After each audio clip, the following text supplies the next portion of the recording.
If you had told me a year ago that I'd go from being bullied by an HOA to owning nearly 100 homes, I would have laughed in your face.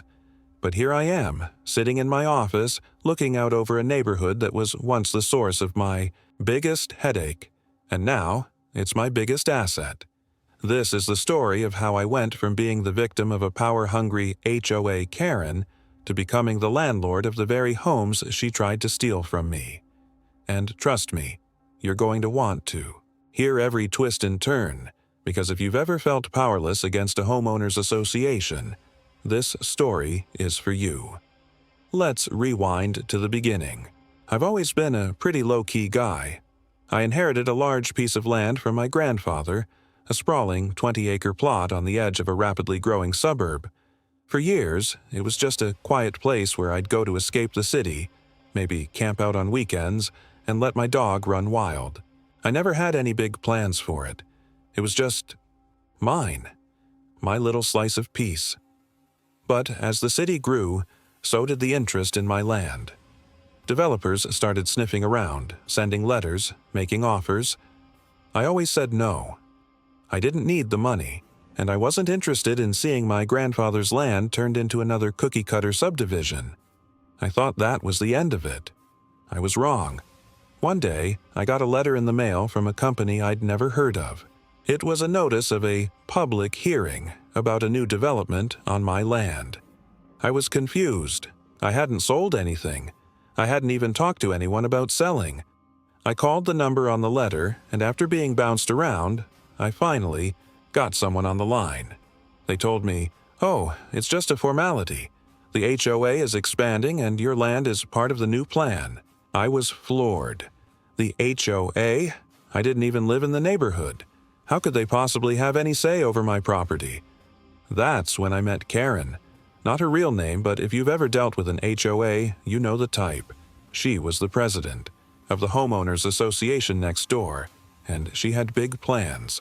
She wanted to double the size of her little kingdom, and my land was the crown jewel. She was polite at first, but there was an edge to her voice, a sense that she was used to getting her way. She told me, "We're going to make your land beautiful. Parks, walking trails, a community pool. You'll be so proud." I told her I wasn't interested. She smiled, but her eyes said something else. A few weeks later, I started noticing surveyors on my property. Trucks, equipment, people in hard hats. I confronted them, and they told me they were working for the HOA. I called, Karen, furious. She told me, "We have the permits, it's all above board." I checked with the county. Sure enough, there were permits filed under a company name I didn't recognize, with a forged signature that looked suspiciously like mine. That's when I realized this was bigger than just a pushy neighbor. This was fraud. I hired a lawyer, thinking it would be a simple fix. Just show the county the forgery, get the permits revoked, and be done with it. But Karen was relentless. She had friends in the right places, and every time we tried to shut down the construction, another loophole would pop up. The developers kept building, pouring foundations, framing houses. Before I knew it, there were dozens of homes going up on my land. I felt helpless. Every day I'd drive by and see more progress. Streets were paved, streetlights installed, playgrounds built. Families started moving in, completely unaware that their dream homes were built on stolen land. The HOA sent me letters demanding I pay association dues for the new development. The audacity was unreal. But here's the thing about me: I don't give up easily. My grandfather didn't raise a quitter. I started digging. I spent nights poring over county records, tracing every permit, every signature, every shady deal. I found the smoking gun, a paper trail that led straight back to Karen and her cronies. They'd set up a shell company, forged my signature, and bribed a county official to push the permits through. It was a classic case of small-town corruption, and I had the receipts. Armed with evidence, I went back to my lawyer. This time, we didn't just ask for the permits to be revoked. We filed a lawsuit against the HOA, the developers, and the county. It was a long shot, but I was done playing nice. The news picked up the story, and suddenly, Karen wasn't so smug anymore. Reporters camped out on her lawn. The county launched an investigation. The developers tried to settle, but I refused. I wanted justice. The court battle was brutal. Karen played the victim, crying on the stand about how she just wanted to improve the community. The developers claimed ignorance, blaming everything on the county. But the evidence was overwhelming. The judge saw through the lies. In a landmark ruling, the court declared the entire development illegal. Every home, every street, every playground, they were all built on land that still belonged to me. You'd think that would be the end of it, right? Not even close. The families who'd bought homes were furious. The HOA tried to appeal. The developers threatened bankruptcy. But the law was on my side. I owned every inch of that land, and now I owned every home standing on it. The aftermath was chaos. Imagine waking up one morning to find out the house you just bought, the one you'd poured your savings into, technically wasn't yours. The news spread like wildfire.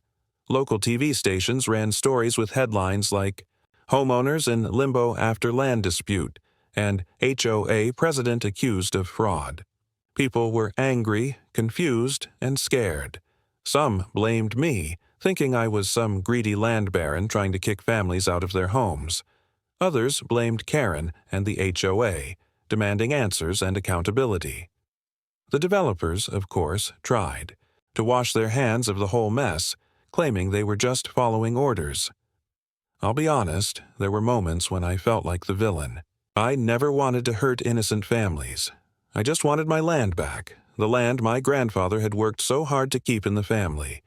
But the reality was, I was the victim here.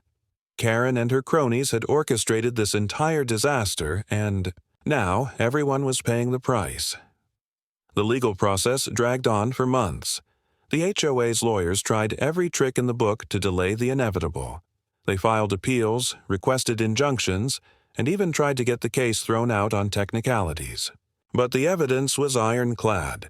The forged signatures, the shell companies, the bribed officials, it was all there in black and white. The judge wasn't having any of it. Every motion they filed was shot down. The appeals court upheld the original ruling. The county, desperate to save face, fired the official who'd taken the bribes and launched a full-scale investigation into the permitting process. Meanwhile, the homeowners were stuck in limbo. They couldn't sell their homes, couldn't refinance, couldn't even get insurance in some cases. The HOA tried to keep things running, but without legal ownership of the land, their authority was gone. Karen, once the queen bee of the neighborhood, was suddenly persona non grata. She stopped showing up to meetings, stopped answering emails, and eventually she just disappeared. Rumor had it she moved out of state, trying to escape the fallout. I knew I had a choice to make. I could have forced everyone out, bulldozed the homes, and started fresh. Legally, I had every right. But that's not who I am. I remembered what my grandfather used to say. You can't build your happiness on someone else's misery. I didn't want to be the bad guy. I wanted to find a solution that was fair to everyone, myself included. So I called a meeting. I invited every homeowner, every family, every person who'd been caught up in this mess. I stood in front of a packed community center, facing a sea of anxious faces. Some people glared at me. Others looked hopeful. I took a deep breath and told them the truth. I explained how the HOA had stolen my land, how the developers had built without my permission, how the county had failed to protect their interests. I told them I wasn't there to evict anyone, but I couldn't just give away what was rightfully mine. The room was silent for a moment, and then the questions started flying. What happens to our mortgages? Will we have to move? Can we buy our homes from you? I answered every question as honestly as I could. I told them I was working with my lawyer to find a way for them to stay, but it would take time. I promised to keep them updated every step of the way. Behind the scenes, I was negotiating with the banks, the developers, and the county. It was a logistical nightmare. Some families wanted to buy their homes outright, others wanted to rent, and a few just wanted out.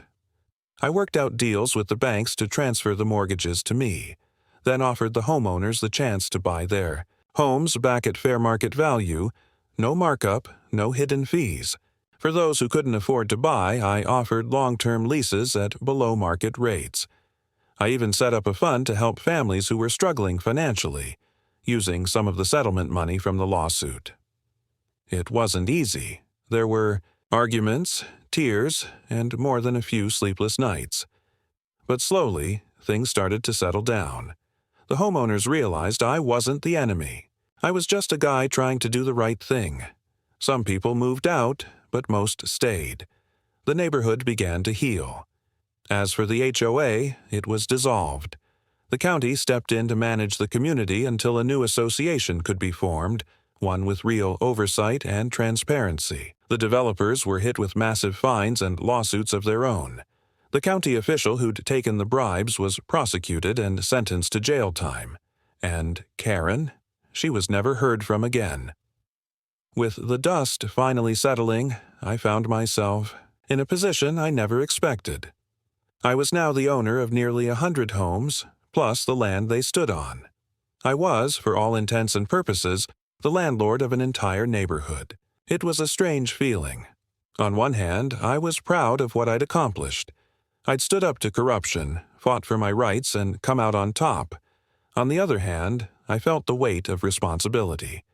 These weren't just houses, they were people's homes, their lives, their dreams.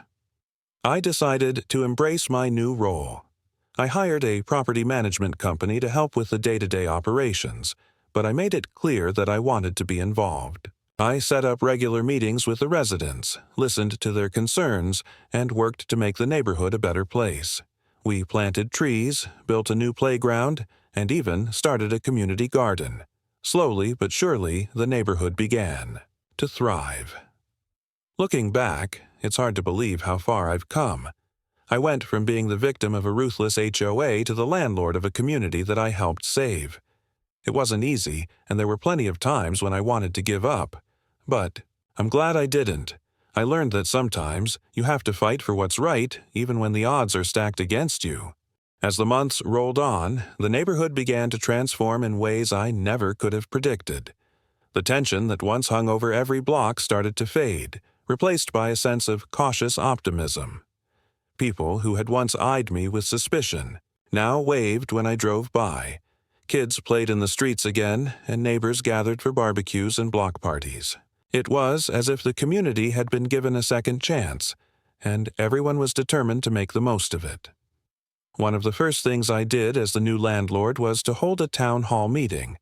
I wanted to hear directly from the residents what they loved about the neighborhood, what they wanted to change, and what they needed to feel secure in their homes. The turnout was incredible. People packed into the community center, some still nervous, others cautiously hopeful. I stood at the front of the room, feeling the weight of 100 pairs of eyes on me. I started by thanking everyone for their patience and resilience. I acknowledged the pain and uncertainty they'd endured, and I promised to do everything in my power to make things right. Then I opened the floor for questions and suggestions. The response was overwhelming. People spoke about everything from potholes and streetlights to playground safety and community events. Some asked about the future of the neighborhood. Would there be more development? Would property values recover? Would they ever truly own their homes? I answered every question as honestly as I could. I explained that my goal was to stabilize the community, not to flip the homes for a quick profit. I reassured them that I had no plans to sell the land to another developer or to raise rents beyond what was fair. I told them I wanted to build something lasting, something my grandfather would have been proud of. The mood in the room shifted. People started to believe that maybe, just maybe, things were going to be okay. After the meeting, a group of residents approached me. They wanted to form a new homeowners association, one that would actually represent the interests of the community, not just a select few. I was hesitant at first, given my experience with Karen and her cronies, but I could see the determination in their eyes. They wanted to take ownership of their neighborhood, to have a say in how it was run. I agreed to support their efforts on the condition that the new HOA would be transparent, accountable, and inclusive. Over the next few months, we worked together to draft new bylaws, elect a board, and set up regular meetings. The process wasn't always smooth. Old wounds take time to heal, but the residents were committed. They wanted to learn from the mistakes of the past and build a community they could be proud of. I attended every meeting, not as a landlord or an outsider, but as a partner. I listened, I offered advice, and I made sure everyone's voice was heard. Meanwhile, I was still dealing with the fallout from the lawsuit.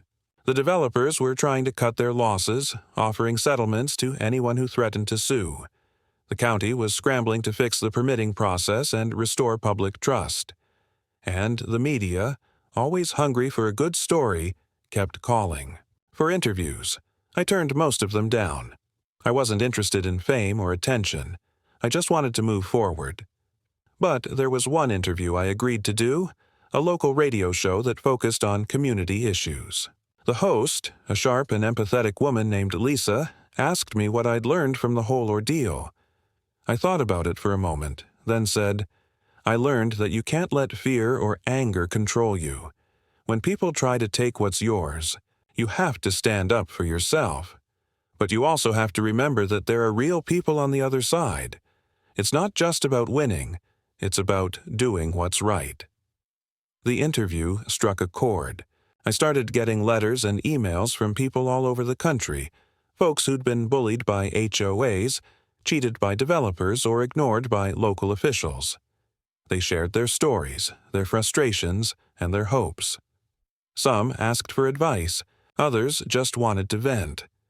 I did my best to respond to everyone, offering encouragement and support. It was humbling to realize how many people had faced similar battles and how few had found justice. Inspired by their stories, I decided to start a blog. I wrote about my experience, sharing the lessons I'd learned and the strategies that had helped me fight back. I offered tips on dealing with HOAs, navigating the legal system, and protecting your property rights. The blog took off, attracting a loyal following of readers who were hungry for information and inspiration. It felt good to know that my ordeal could help others avoid the same pitfalls. Back in the neighborhood, life was slowly returning to normal. The new HOA was up and running, and the residents were taking pride in their community. We organized cleanup days, planted flowers along the sidewalks, and even started a neighborhood watch program. The sense of ownership and camaraderie was palpable. People who had once been strangers were now friends, united by a shared experience and a common goal. Of course, there were still challenges. Some residents were struggling financially, and a few homes remained vacant. The scars of the past hadn't completely healed, and there were occasional flare-ups of tension or mistrust. But overall, the mood was hopeful. People were investing in their homes again, fixing up yards, painting fences, and making improvements. Property values began to recover, and new families started moving in. As for me, I found a new sense of purpose. I wasn't just a landlord, I was a steward, a caretaker, of something bigger than myself. I took pride in the role, knowing that I was helping to rebuild not just a neighborhood, but a sense of community. I made it a point to get to know every resident, to listen to their stories, and to celebrate their successes. I attended birthday parties, block parties, and holiday gatherings. I became a part of the fabric of the neighborhood, not just the guy who owned the land. As the seasons changed, so did my perspective on what had happened. At first, I saw myself as a victim, someone who'd been wronged, who'd had to fight tooth and nail just to keep what was his. But as I watched the neighborhood come back to life, I realized that I'd been given a rare opportunity, not just to reclaim my land, but to help shape a community for the better. It was a responsibility I took seriously, and it changed the way I approached every decision. One of the biggest challenges was dealing with the lingering effects of the scandal. Even after the legal dust had settled, there was still a sense of uncertainty hanging over the neighborhood. Some residents worried that another disaster could be lurking around the corner. Others were still angry about what had happened, and trust was slow to rebuild. I knew that if the community was going to truly heal, we needed more than just new bylaws and a fresh coat of paint. We needed to create a culture of transparency, accountability, and mutual respect. To that end, I worked closely with the new HOA board to establish clear lines of communication. We set up a neighborhood website where residents could find updates, report issues, and share ideas. We held monthly town hall meetings, open to everyone, where no question was off limits. We published detailed financial reports so everyone could see exactly how dues were being spent. And we created committees for everything from landscaping to safety to social events, giving residents a real voice in how their community was run. It wasn't always easy. There were disagreements, debates, and the occasional heated argument. But for the first time, people felt like they had a stake in the outcome. They weren't just being told what to do by a handful of power-hungry board members, they were part of the process. The sense of empowerment was contagious. People who had never spoken up before started volunteering for committees, organizing events, and pitching in to help their neighbors. The neighborhood was becoming more than just a collection of houses. It was becoming a true community. One of the most rewarding moments came during our first annual neighborhood festival. It was a simple event, food trucks, live music, games for the kids, but it felt like a turning point. People came out in droves, laughing, dancing, and enjoying each other's company. I watched as families who had once been at odds shared a meal together, as kids who had been afraid to play outside ran through the park without a care in the world. It was a reminder of what we'd all been fighting for, not just property rights or legal victories, but a place to call home. Of course, not everything was perfect. There were still challenges to overcome. Some residents were struggling to keep up with their mortgages or rent, and a few homes remained vacant. The scars of the past hadn't completely faded, and there were moments when old wounds threatened to reopen. But overall, the mood was optimistic. People were investing in their homes again, fixing up yards, planting gardens, and making improvements. Property values began to recover, and new families started moving in. As for me, I found myself growing into my new role. I wasn't just a landlord or a property owner. I was a leader, a mentor, and in some ways, a guardian of the community's future. I took pride in the relationships I'd built, the trust I'd earned, and the progress we'd made together. I made it a point to be visible and accessible, to listen to concerns and celebrate successes. I attended every HOA meeting, every block party, every community event. I wanted people to know that I was invested in their well-being, not just their rent checks. Looking back, I realized that the experience had changed me in ways I never expected. I'd always thought of myself as a private person, someone who preferred solitude to socializing. But the ordeal had forced me out of my comfort zone, had pushed me to connect with others and to take on responsibilities I never would have chosen for myself. In the process, I discovered a sense of purpose and fulfillment that I hadn't known was missing. I also learned a lot about resilience, both my own and that of the community. There were times when it felt like the odds were insurmountable, when the obstacles seemed too great to overcome. But time and again, we found a way forward. We leaned on each other, supported one another, and refused to give up. The experience taught me that even in the face of adversity, people are capable of incredible strength and kindness. Perhaps the most important lesson I learned was about forgiveness. It would have been easy to hold on to anger, to let bitterness and resentment fester. But I realized that in order to truly move on, I had to let go of the past. I had to forgive Karen, the developers, even the county officials who had failed to protect my rights. Not because they deserved it, but because I needed to free myself from the weight of that anger. Only then could I focus on building something positive for the future. As the neighborhood continued to thrive, I started thinking about ways to give back. I set up a scholarship fund for local students, using some of the settlement money from The lawsuit. I partnered with local businesses to sponsor community events and support families in need. I even started mentoring other property owners who were facing similar battles with HOAs and developers, sharing my story and offering advice.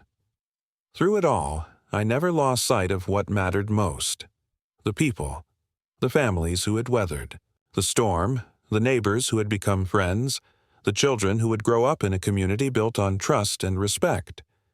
In the end, that was the real victory. Not the legal battles or the financial settlements, but the sense of belonging and connection that we'd created together. As the years passed, the story of our neighborhood became something of a local legend. People would stop me at the grocery store or wave me down at the farmer's market, wanting to know how things were going. Some just wanted to thank me for standing up to the system, for not letting the little guy get steamrolled by greed and corruption. Others wanted advice, hoping to find a way out of their own battles with overreaching HOAs or shady developers. I always tried to make time for those conversations because I knew firsthand how isolating and overwhelming those fights could feel. The blog I started continued to grow, attracting readers from all over the country. I began to receive invitations to speak at community meetings, real estate conferences, and even local government workshops. At first, I was hesitant. Public speaking had never been my thing, but I realized that sharing my story could help others avoid the same pitfalls. I talked about the importance of knowing your rights, of keeping meticulous records, and of never underestimating the power of persistence. I encouraged people to build alliances, to seek out trustworthy legal advice, and to remember that, at the end of the day, it's not just about property, it's about people. One of the most rewarding parts of this journey was seeing the ripple effect it had on others. I heard from people who had taken on their own HOAs and won, who had exposed corruption in their local governments, or who had simply found the courage to speak up for themselves. Some of them even came to visit our neighborhood, wanting to see for themselves what a community built on transparency and trust looked like. I always welcomed them, proud to show off the progress we'd made. Inside the neighborhood, life settled into a new normal. The new HOA board proved to be a force for good, focusing on real issues and listening to residents. We tackled projects that had been neglected for years, repaving roads, upgrading streetlights, and improving drainage to prevent flooding. We started a neighborhood newsletter, highlighting local businesses, upcoming events, and stories of neighbors helping neighbors. The sense of pride and ownership was stronger than ever. One of my favorite projects was the community garden. What started as a small patch of land behind the playground quickly grew into a vibrant hub of activity. Families planted vegetables, herbs, and flowers, sharing the harvest with each other and donating extras to the local food bank. The garden became a place where people gathered to work, to talk, and to build friendships. It was a living symbol of what we'd accomplished together, a reminder that even after the darkest storms, new life can take root. Of course, there were still challenges. No community is perfect, and we had our share of disagreements and setbacks. Sometimes, old fears would resurface, especially when rumors of new development projects started circulating. But we faced those challenges together, drawing on the lessons we'd learned. We insisted on transparency from local officials, demanded a seat at the table in planning meetings, and made sure our voices were heard. The days of being steamrolled by outside interests were over. Looking back, I sometimes marvel at how much my life has changed. I never set out to be a landlord, a community leader, or a public speaker. I just wanted to protect what was mine, to honor my grandfather's legacy, and to do the right thing. But life has a way of surprising you, of pushing you in directions you never expected. I'm grateful for the journey, even with all its twists and turns, because it taught me so much about resilience, leadership, and the power of community. 1. Of the most important lessons I learned is that real change doesn't happen overnight. It takes time, patience, and a willingness to keep showing up, even when things get tough. It takes listening to others, admitting when you're wrong, and being willing to compromise. It takes courage to stand up to bullies, but it also takes humility to forgive and move forward. Most of all, it takes a belief in something bigger than yourself, a belief that, together, we can build something better. I also learned that you don't have to be an expert or a hero to make a difference. I was just an ordinary guy who refused to back down. I made mistakes, I got frustrated, and there were times when I wanted to throw in the towel, but I kept going because I knew what was at stake. And in the end, that persistence paid off, not just for me, but for everyone who calls this neighborhood home. As I walk through the neighborhood now, I see the results of that persistence everywhere I look. I see kids riding their bikes down safe, well-lit streets. I see families gathering for cookouts and holiday celebrations. I see gardens blooming, homes being cared for, and neighbors looking out for each other. I see a community that refused to be defined by its past, that chose instead to write a new story, one of resilience, hope, and unity. Sometimes I think about my grandfather and what he would make of all this. I like to think he'd be proud, not just of me, but of the community we've built together. He always believed that land was more than just dirt and trees. It was a foundation for something greater. I finally understand what he meant. This land, these homes, this neighborhood, they're not just assets on a balance sheet. They're the heart of a community, a place where people can put down roots and build a future. And so, from victim to landlord, from outsider to neighbor, my journey has come full circle. I didn't just take back my land, I helped create a place where people can truly belong. And if my story can inspire even one person to stand up for what's right, to fight for their community, then every struggle, every sleepless night, and every hard-won victory will have been worth it. As I reflect on everything that's happened, I realize that this story isn't just about me, or even about one neighborhood. It's about the power of ordinary people to stand up against injustice, to reclaim what's rightfully theirs, and to build something better in the aftermath. It's about refusing to let fear or intimidation dictate your future, and about finding strength in community, even when the odds seem impossible. If you're watching this and you're facing your own battle, maybe with an HOA, a developer, or just a situation that feels hopeless, I want you to know that you're not alone. There are people out there who will stand with you, who will help you fight, and who believe in your right to a fair outcome. Don't let anyone tell you that you don't have a voice or that you can't make a difference. I'm living proof that you can. The journey from victim to landlord wasn't easy. There were days when I felt completely overwhelmed, when the legal bills piled up and the stress seemed unbearable. There were moments when I doubted myself, when I wondered if it would have been easier to just walk away. But every time I thought about giving up, I remembered the families who were counting on me, the legacy my grandfather left behind, and the belief that doing the right thing matters even when it's hard. I also learned that forgiveness and moving forward are just as important as fighting for justice. Holding on to anger only weighs you down. By letting go of the past, I was able to focus on building a future, not just for myself, but for everyone who calls this place home. That's a lesson I hope others can take from my story. Today, the neighborhood is thriving. The homes are filled with laughter and life, the gardens are blooming, and the sense of community is stronger than ever. We've built something lasting, something real, out of the chaos and conflict that once threatened to tear us apart. And while I never would have chosen this path, I'm grateful for where it's led me. So, if you ever find yourself up against a Karen, or anyone who tries to take what's yours, remember this: you have more power than you think. Stand your ground, seek out allies, and never underestimate the impact you can have. Sometimes, the fight you never wanted becomes the story you're most proud to tell. Thank you for listening to my journey. If my story has helped you, inspired you, or just made you feel a little less alone, I hope you'll share it with others.